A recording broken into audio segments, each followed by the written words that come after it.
You're listening to an Anazao Ministries podcast.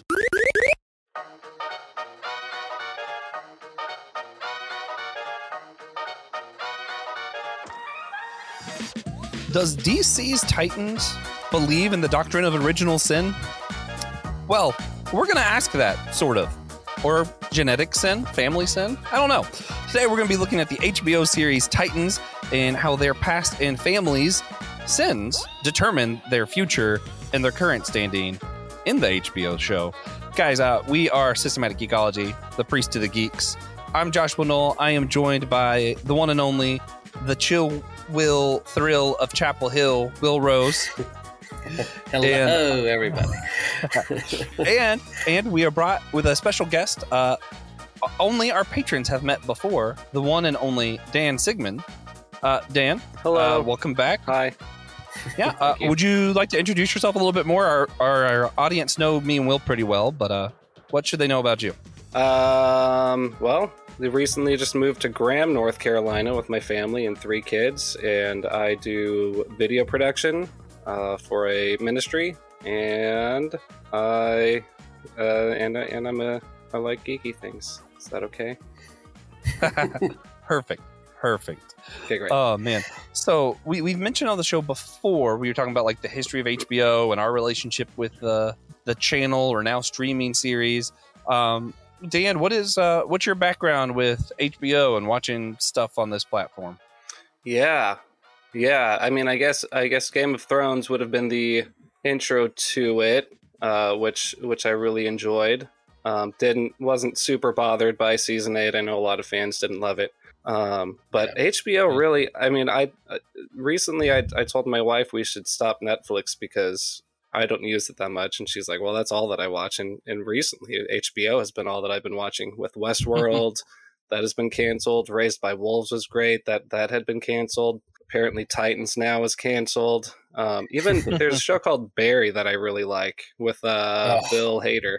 I love it so much. It's dark, but it is so freaking good. Yes. I love Barry. Yeah, man. Yeah. Yeah, there's a couple things on HBO I watch. I feel like mostly I watch Paramount Plus these days. They had a Tulsa King, and then they have that show with Harrison Ford. I can't think of the name of it. And then they have all the Star Trek stuff over there. And I just got into Star Trek. I've been into the old movies for a while, but I just started getting into some of the other shows like last year. So it's a lot to catch up on. So I'm on Paramount Plus a lot. So yeah. All right. Well, with that, let's jump right into our topic, talking about the Titans show on HBO. The Teen Titans, but adults. So now they're just Titans. I wanted to start with, speaking of the Teen Titans, I know that's a lot of people's entry point to some of these characters was the old, I believe it was 90s or 2000 cartoon of the Teen Titans.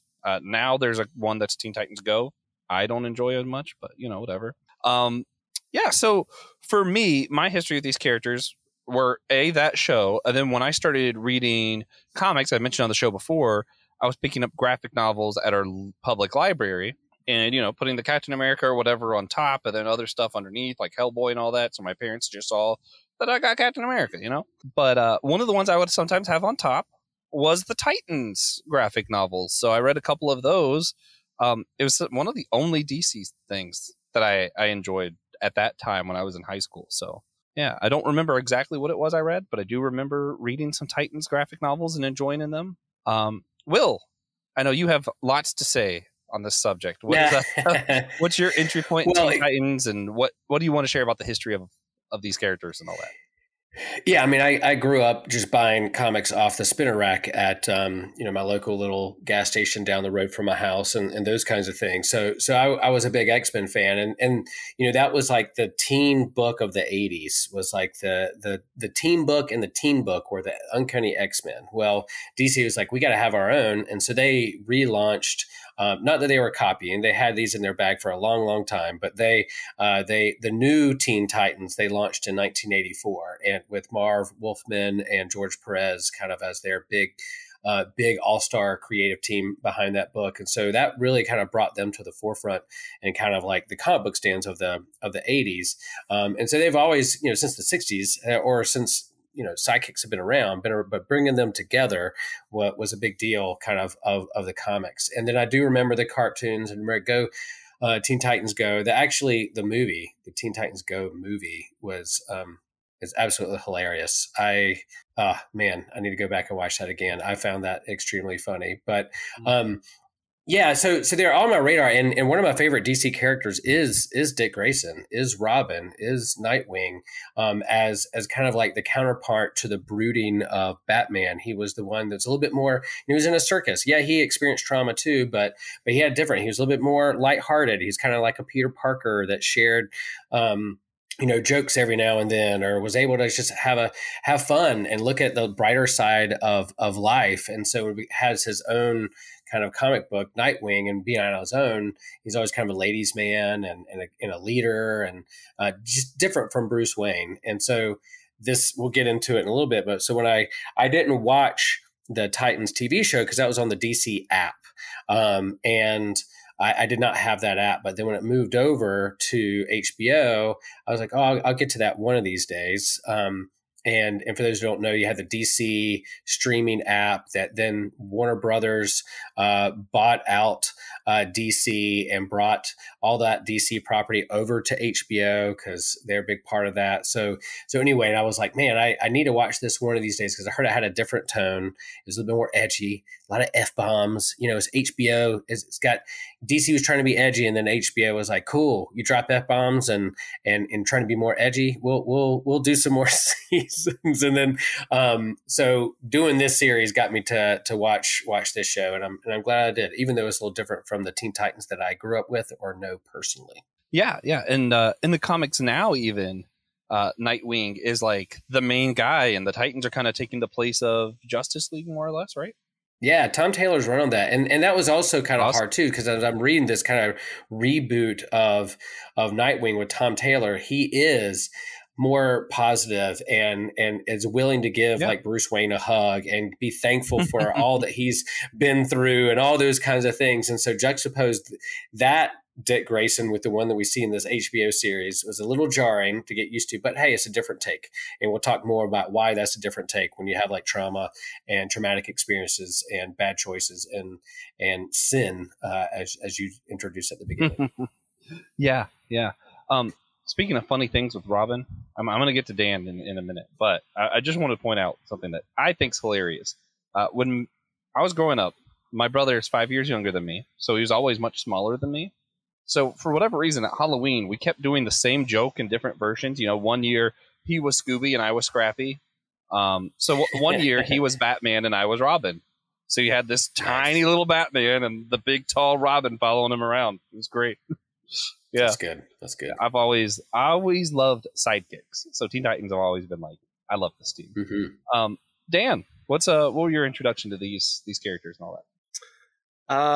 Mostly a little bit familiar with it. I was familiar with the animated show Teen Titans. I knew it existed, and it was kind of like, okay, Robin, Aqualad, Wonder Girl, like, oh, the younger versions of the Justice League. That's fine.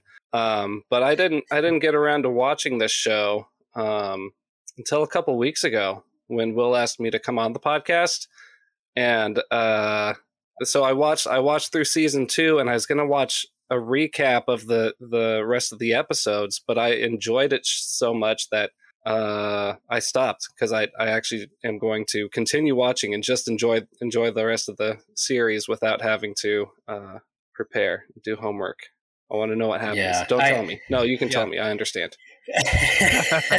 I did hear somewhere that sometimes spoilers make a show or a book better, because you're not so the tension's not so high that you're worried about what's going to happen next. So you kind of the stress is laid off, so you can kind of enjoy the story and the journey more. But I will say that, like, Daniel, I never heard or thought of this before. When Daniel gave me this geek hack, and it's maybe other people do it, but this is a brilliant geek hack. He was like, Will, if you don't finish the series, just watch the previously on recaps before each episode for the rest of the seasons. It's like, oh my gosh, that's brilliant. And I did that. I got through almost season 3.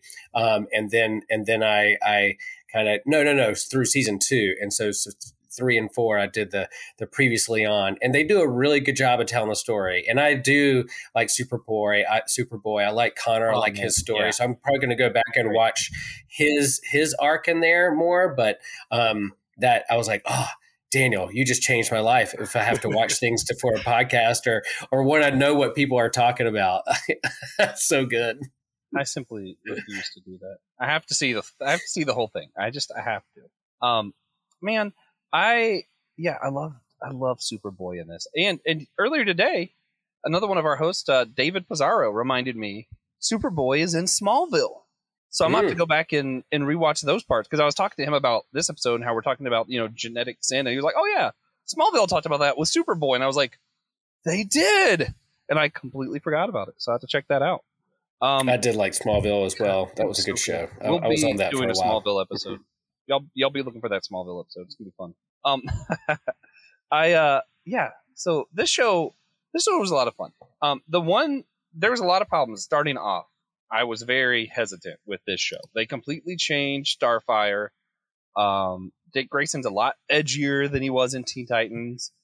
There isn't even Cyborg. Cyborg somehow in all the chaos of the last whatever DC films, now Cyborg is mostly thought of as Justice League, I guess, rather than Titans. But the reason he's not part of this is because Cyborg was in Doom Patrol, getting ready to become a Justice League person one day. Doom Patrol is also, I don't know if it's good or not, but it's very addictive.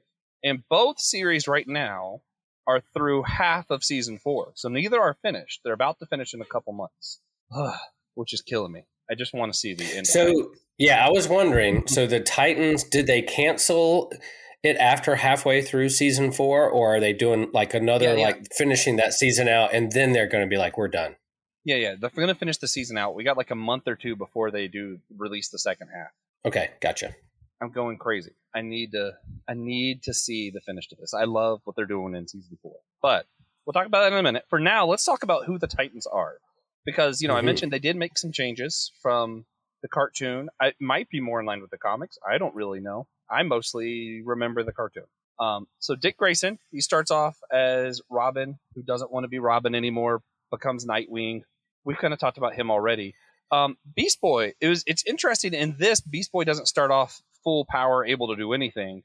And for a long time, I was worried he was only going to be able to turn into a tiger. Until some stuff happens later on and you realize, oh, okay, so he can do other things. In fact, Dan, plug your ears. In season 4, he becomes, like, what was it, an amoeba or something? Like, he actually becomes a kind of living creature that can go into someone's body, and he goes into Superboy and fights this, like, virus thing. I was like, what? It was awesome. Did you have anything else y'all wanted to say about Beast Boy? Only that he is just like so sweet and so positive, and everybody needs to keep that guy around. Every group needs a Gar. Yeah. I felt like he was very close to his cartoon counterpart too. Just very chill and fun and good guy. Liked him. I liked him a lot. Another one I thought was pretty close to the old cartoon was Raven, and her story kind of is like what season 1 is about, her backstory basically. So I thought it was really cool how much attention they gave to her and her family and all that. Will, did you have anything else you wanted to mention about Rachel? No, I just thought that was a good place to start, being like the younger one and her origin story and dealing with the darkness. They're all dealing with the darkness. It's a good way. They use her as a vehicle to share people's origin stories without going like a whole big deep into a whole episode of origin stories. She would just touch them, read their mind, and see visions of their traumatic experience. And I'm like, oh, that's brilliant. Like I didn't have to spend like 3 episodes of like Robin's origin story. She just saw what happened to him and why, and same with Gar and with others too.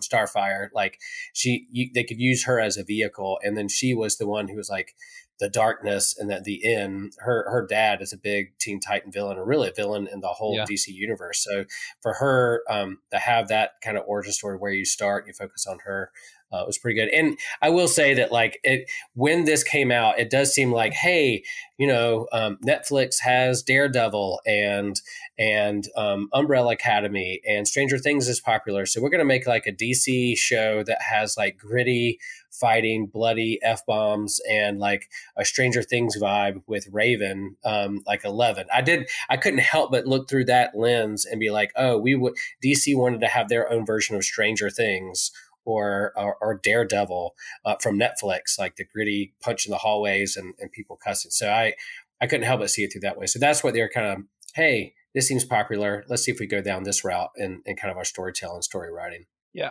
I get the Daredevil vibe from what they did with Nightwing anyway. He definitely kind of has that kind of, yeah.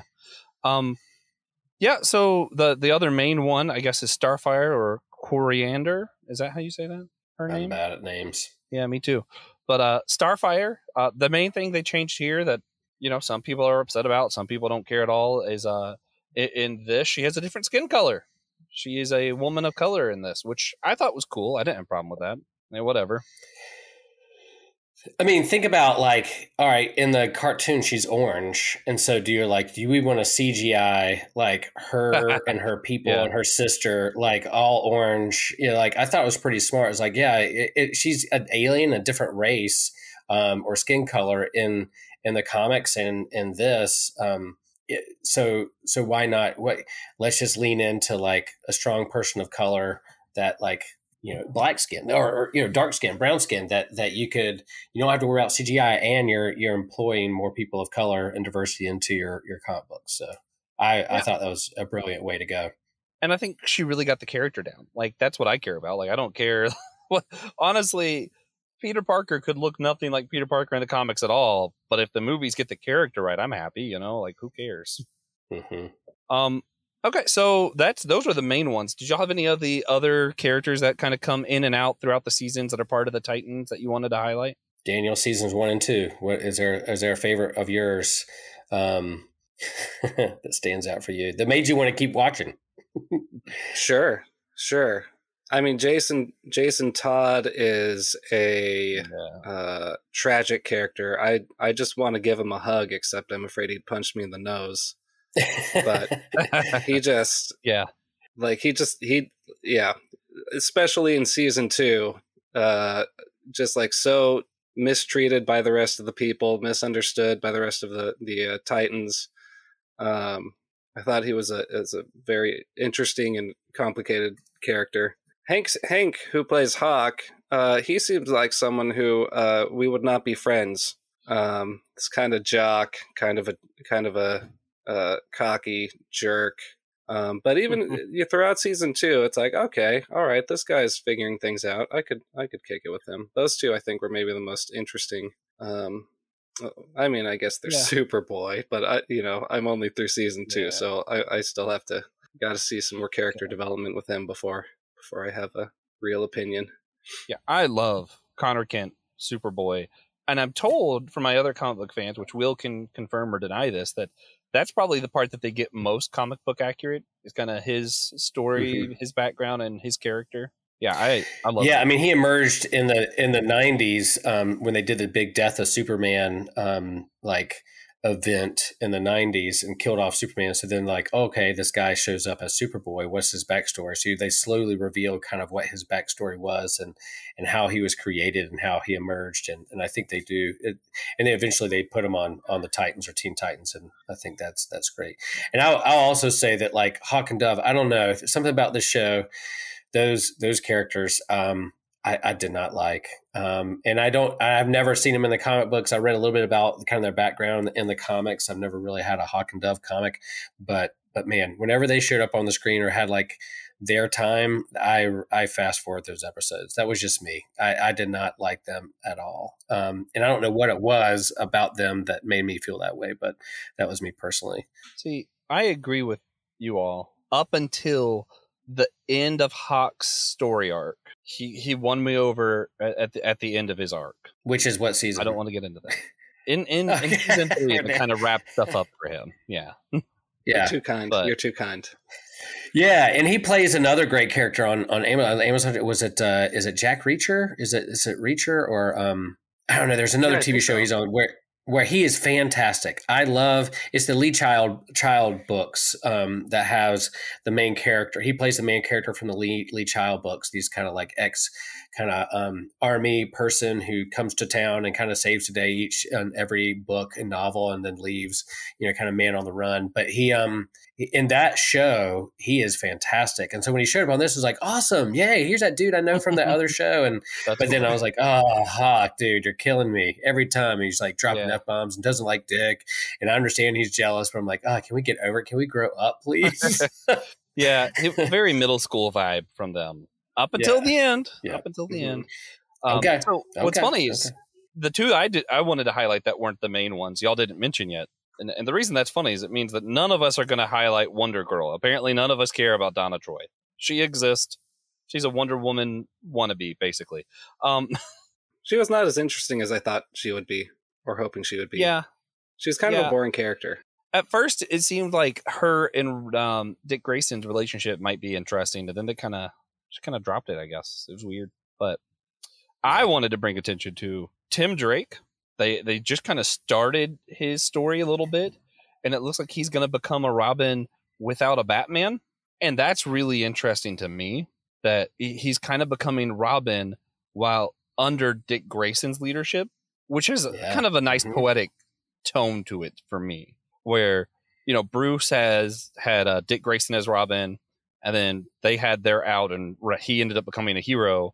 Then he took on Jason Todd, who ends up not becoming a hero, So it's interesting that now the next Robin is actually going to be kind of mentored by the original Robin. So that's kind of cool. Then I don't know if she counts or not, but Jinx, I find her introduction in the 4th season really interesting, just because that's something that I like DC's version better than Marvel's, is when they do magic stuff. I feel like DC does magic a little bit better. It's interesting to me. Yeah, that's true. And I do like kind of the rotating who's going to be the next sidekick for Batman. Does he need one? Does he not? Does he, we'll talk about this a little bit, transfer his trauma onto the kids? And is he doing right to raise them or not? Is he a good adopted dad or not? I mean, those are all the questions that the comics have been playing around with for a really long time, and the mistakes he's made and the regrets he's made, but the kind of the Bat family, and Dick and Jason and Tim are different people. And so I think the show does portray those differences pretty clear. Yeah, I think, and it's just fun to see these like 3 different generations of Robin in just 4 seasons. It's pretty cool to see. And yeah, the reason we talk so much about the characters is it's very much, to me, a character-driven show. Like it's not, I'm not super interested because the plot is fantastic, something I've never seen before, or the visuals are that cool. More, I feel like I'm invested because these characters are really captivating. Would y'all agree with that? I agree, to the point where both of the season finales I felt like were just a little bit anticlimactic, but I think it's because the characters were centered. And it was more about the characters and how they've grown throughout the show, grown and changed, rather than making the Deathstroke. That was a pretty cool fight. Yeah. But, it just seemed rushed and wrapped up very quickly in both of those 2 seasons. I think it was my second favorite Deathstroke. My favorite being the one in Arrow. God, they got him. He was Slade was so cool in Arrow. We mentioned earlier, we're talking about the characters. Superboy, Connor Kent, a big part of his thing is he was a genetic child, basically, of like his half genetics come from Lex and half of them come from Clark Kent. So he's like Superman with Lex Luthor's brain kind of deal. And does he get either of their virtues passed down genetically? Who knows? And that's just sort of what's interesting is I feel like that kind of highlights the theme of this show as a whole. So if you're going through the season 1 is kind of about Raven and her dad and how her family history is impacting her, the sins of the father kind of deal. And does that seal her destiny? Does her dad's evil seal who she has to be? Does it determine that? And you see that also kind of with Robin and Dick Grayson and Bruce Wayne's relationship. You see that same kind of thing of, did what Bruce do determine who Robin has to be. And that's a big theme in season 3. Season 2, we have Slade, and that's kind of did what the old Titans did with Hawk, Dove, and Robin at the time. Did what they did determine what the new Titans are going to have to be. And then even season 4, you know, now we're kind of getting into a little bit different stuff with like magic versus sci-fi. You know, why is Superman? Which is funny, I didn't know this until the show, but one of Superman's weaknesses is magic.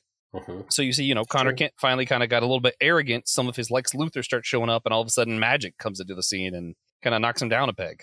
and it's funny because even in that, though, we're seeing some new characters pop up and tying back to Robin's dad and different stuff like that. And the question again is what the previous generation did going to determine the current generation's future? So I don't know. Does it seem like I'm kind of on point here? Is that sort of what the show's main question is? Yeah. I mean, with the Raven character, you have her in season 1, and she sees this other side of her reflected in mirrors and in glass, and you see it. She sees this darkness. But I was watching the show, and they kept on having all these shots with reflections of the characters, and at first I thought, like, are the cinematographers just trying to do something cool here and make it look neat?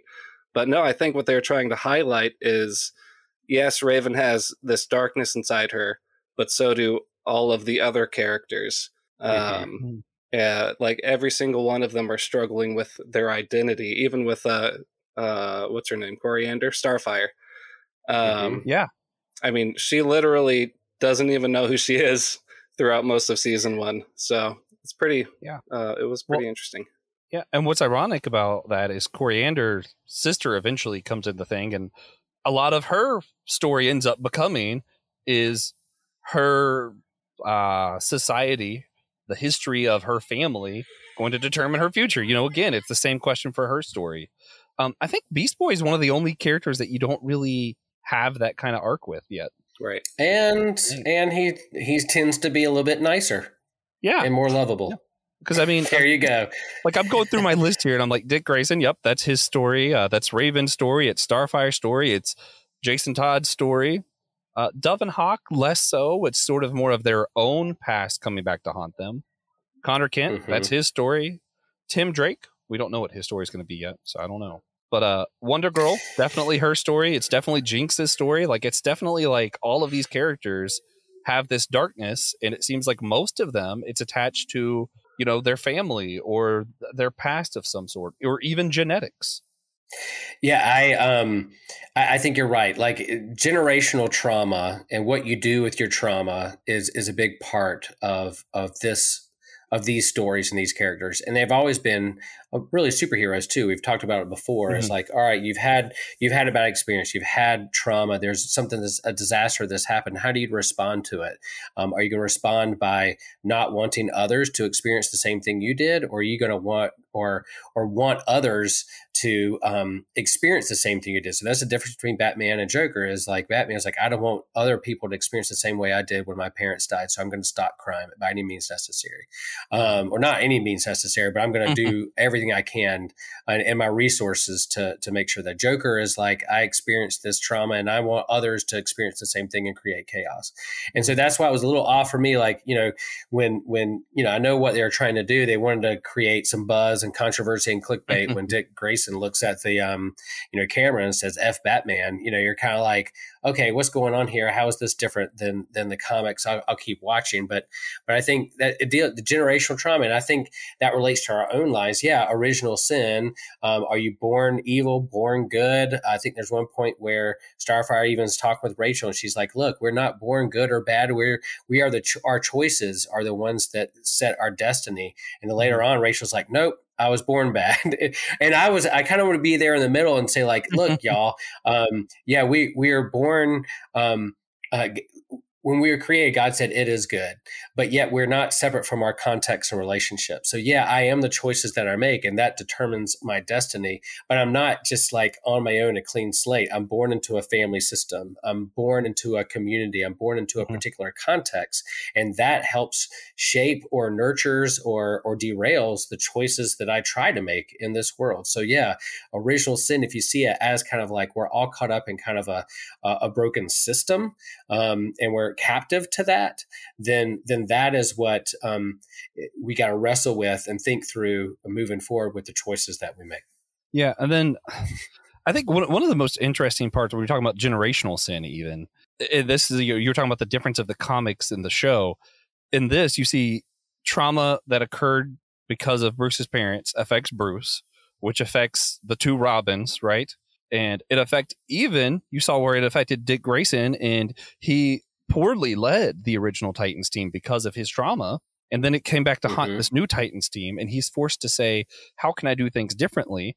And this is why I think season 2 might be the best version of the story that they're trying to tell, is he not only is he faced with that choice, he's able to speak to the trauma of Slade's child and change not only the trajectory of the Titans team, but also the trajectory of Slade's family line. And that's how you truly beat your villains. I mean, if all you did was kill Slade, then you're going to make his child a villain, and it just keeps going on. This is like real problem solving. Is you kind of get to the root of it. You address that generational trauma that's going on here. Yeah, and I think that's why the next generation, just focusing on mental health and counseling and really going deep into where you've come from and where you're going and being intentional with those things is pretty important. I mean, there are those out there who's like, hey, you should just be strong and pull up your from your bootstraps, or calling people snowflakes because they want to take a mental health day. But you're like, no, that there's some real trauma and there's some broken systems out there that we're trying to break free from. And so how do we heal together? How do we acknowledge and be honest with one another about what's going on within us? And I think a lot of the conflicts within the show are them not acknowledging their trauma, but then also like turning away from it or self-medicating. I mean, poor Jason Todd, like he turns just like designing his own drug and those kinds of things. And so they deal with that kind of stuff. And that's been a part of the comics too. But I think, how are we self-medicating? Are we pulling a community? How do we work together as a team? That's why I love team books, and I love these kind of team superhero stuff, because it really goes into like, how do we, not only leadership, but like, how are we going to acknowledge and be in relationship with one another for a common goal? And it really frustrates me when one of them doesn't acknowledge what they're going through, or they want to hide or run away. It's just like, come on, you can do this. But that's the drama of the show, right? Yeah. I want to ask Daniel a second. So you're in ministry setting, you've grown up in terms of like the question of like original sin or original blessing, like where is that in terms of, as you see it in a ministry setting, but also like through the lens of this particular show? Like, is it either or is it both and, or, what's your kind of take on that? Sure. I mean, I grew up mostly being taught that we're all totally depraved and incapable of doing any good on our own without the Holy Spirit in our lives. And I've learned that might be a little bit extreme. And it wasn't until much later when I learned from other traditions the emphasis of our us being made in the image of God and our image of Godness. It was like I was taught we are all terrible people, terrible sinners, and then God comes in and fixes us. When actually we start off being made good, and then we are corrupted by sin or our selfishness. But there's so I guess I would say both at this point. Both and is how I'd look at it. But in season 2, I was pretty disappointed when Dick finally did the right thing and came clean with everyone, and then they all except Gar just took off. They could definitely use I don't know, try on some empathy and maybe compassion. be a family again. Come on, guys, you're a family. That's the whole reason. That's the whole reason in season 1. It was because of the way that they grew in their relationships that they were able to come together, and the girl they were trying to protect at the beginning of season 1 ended up being the one who saved everyone else. So yeah, good stuff. Some good poetry in that too. But yeah, well, I mean, that's basically the question I was going to ask. What was kind of the and I thought it was interesting because the question of Connor Kent takes the overall question of the story a little bit deeper of, can, sin, bad virtue, principles, whatever, bad personality, can it be passed down through genetics? Because you see Connor Kent does pick up some stuff from Lex Luthor, not just intellect, but also some of the arrogance, some of the, well, if I ruled the world, kind of starts popping up later on in the show. And you're like, oh, wait a minute, that's not you. That's Lex. And people start seeing Lex in him, and he's never spent time with Lex. And if you hear stories of people who adopted a child and they knew the original parents, even if the kid never knew them, you kind of hear a lot of that kind of stuff where the kid ends up being a lot like the parents, even if they didn't have that direct influence sometimes. So I don't know. I wonder, how possible is that kind of thing for generational sin, generational problems like that to be passed down, even if it's not through exposure? Yeah. Yeah, there's smart geneticists out there who can chime in on our message boards and let us know. I think it goes back to the nature nurture question, and yeah, there are times when, like, my dad is a recovering alcoholic and quit cold turkey and God bless him, but he's not the most patient man. And so, when great dad did a lot of great things for us growing up, but then, so if I'm impatient and someone says like, oh, you're acting like your dad, I'm like, oh, what are you saying? Was it just around that? Or I had to keep an eye on my own alcohol consumption. Like I like a good beer, like a good few beers, but I need to know that this is my family history and I need to be aware of that. And so I think all that. And then there's people who see my kids and are like, oh man, they're like the perfect merger of your wife and you in terms of the way they act, the way they carry themselves. And I'm like, oh, that's a great thing. But then I wonder I wonder what they've inherited from me that isn't so perfect, that they're going to later on. And I was like, I don't want to be like this because my dad acted this way. But I think it goes down to the nature nurture and then being aware of those things. And this is why I'm thankful of the sciences, social sciences, mental health, and even the geneticists to kind of look and see and think through those big questions to try to make the world a better place. Dan, you had something you wanted to add? Yeah, I actually did read about a study. I read it a few years ago. But basically they did this test with mice where one area of the cage, if they went near it, they would get lightly zapped. And so the mice knew to avoid that. But then the next generation of mice also automatically avoided the same area.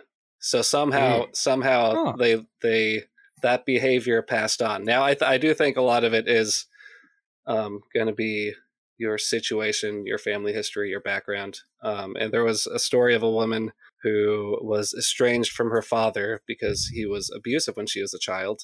And then when she realized, he was abusive because he was abused when he was a child, she was able to forgive him, and they were able to restore their relationship. So empathy, guys, empathy. Yeah. And I mean, this stuff of genetic sin, family sin, original sin, stuff the church has been wrestling with forever, right? I mean, right to this day, I believe the Catholic Church, believes, Mary also needed to be born of a virgin, right? Or at some point that was a doctrine that Immaculate was taught. Conception. Because sin passed down, so she couldn't be born of human, because then sin would have passed down to her and it would have got to Jesus. So we can't have that. A lot of the idea of original sin being that because Adam sinned, it passed down to everyone.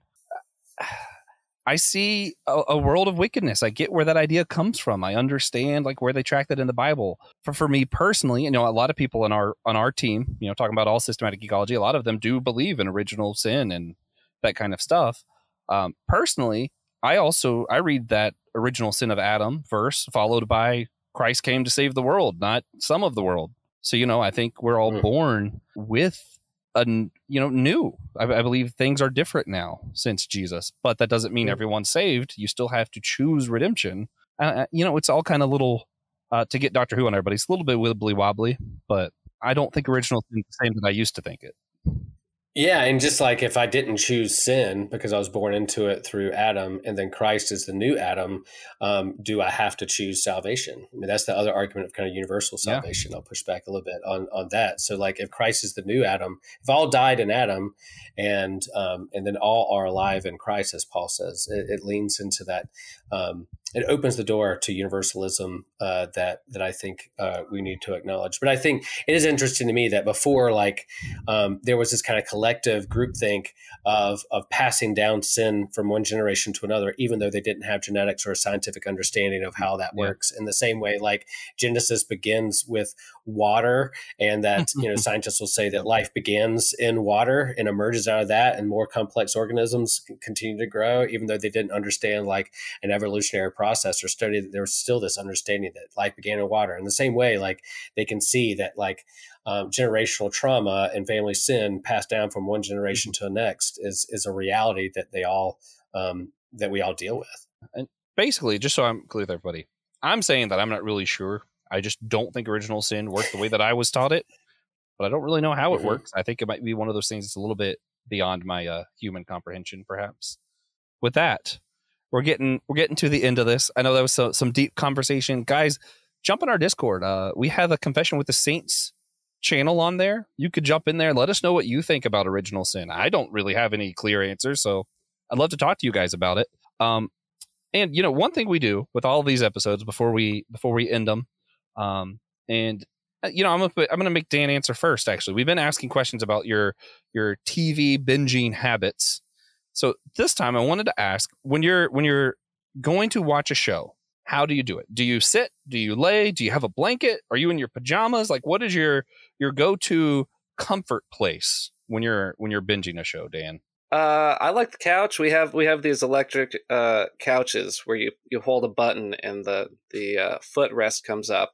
Now this has all changed a little bit from my preference, because what I used to do, especially on nights when my wife was working, is I would pull a chair right up in front of the TV about 4 feet, and I'd wear comfy clothes, go grab a beer and a snack, and just immerse myself in the show from that location. And it's harder to do it. We had to mount our TV in our new house, so I can't quite have the same experience, which is a real bummer. Yeah. But that's okay. Nice. My habits, not too very surprisingly to anyone at all, my habits exist because of Kingdom Hearts 3. When the game was about to come out, mind you, between Kingdom Hearts 2 and 3, or 1 and 3, half of my life had passed, literally, since this story began to when they were supposedly going to end the love story between Kairi and Sora. So I went out and bought the biggest TV that Best Buy sold at the time. I was planning on getting a chair and all this, and it was when Tiffany and I first started dating and stuff. Ended up kind of having to compromise, so we have this kind of 2-part seat. So I have this giant TV mounted on the wall for Kingdom Hearts that now we use for other stuff for some reason. And the chair is it was customizable. Like it was supposed to be a sectional that you could customize. So she has her part that way that she wanted, and then I have my part the way that I wanted. So she has hers as kind of like I forget what's it called when the legs go out, like they stay out. The ottoman. No. Yes, but no. I don't know. But her back is electric and the legs are always there. I don't like the electric. I like to let my weight catty-corner the chair exactly to where my body wants to rest. My natural gravity resting spot. So I have mine just like the little pull lever. The legs go out and I let my weight just put the chair where it needs to be. And I got like a big fleece blanket because I'm always cold. And I have a kind of chubby beagle that sits on my lap. Named Copper. Nice. Yeah. That's not a bad TV mate. No, for me, it just depends on when I'm watching. Like if I'm waking up on Wednesday mornings early before everybody else to grab my coffee and watch the latest episode of Bad Batch or Mandalorian, then I'm sitting up with my cup of coffee trying to pay attention. Afternoon, I'm probably doing other different kind of things, multitasking. At night, I'm trying not to fall asleep, because if I lay down or if I get too comfortable while watching a show, I'm gonna fall asleep at the end of the day. So I have to find ways to keep moving while I'm watching that show. Unless I want to fall asleep while watching a show, then I'll get comfy. So that's where I am. Depends on the day and context. Yeah, I choose what show I'm binging based off whether or not I think I'm going to fall asleep while I watch. Oh, man. Well, guys, with that, of course, you can always go to systematicgeekology.org. We have a host tab. You'll find my name and Will's name there. You can go to guest to see other episodes that Daniel's a part of for now. Also, on the same website, you can check out our merch. You can go to our Patreon from there. That Discord I mentioned earlier, it's on there. Everything goes through that website. So whatever you want to see of us, you can find it there. So yeah, systematicgeekology.org is a good spot. We might be creating a new T-shirt for you to get here pretty soon. Josh and I were texting today about a new T-shirt. We have some ideas. We have some ideas. And I'll also say, make sure you go over to our YouTube page and subscribe and like. There's a video of Daniel and I talking about the slate of DCU that's expanding from James Gunn, this whole new slate that's coming out. So if you hop over there, you can watch that video, like, subscribe, share with your friends. Yeah, and of course, we need y'all to do one other thing for us, and that is to remember that we're all a chosen people, a geekdom of priests. This was an Anazao Ministries podcast. If you enjoyed this show and would like to learn more about our network, be sure to check out the Anazao Ministries Podcast Network.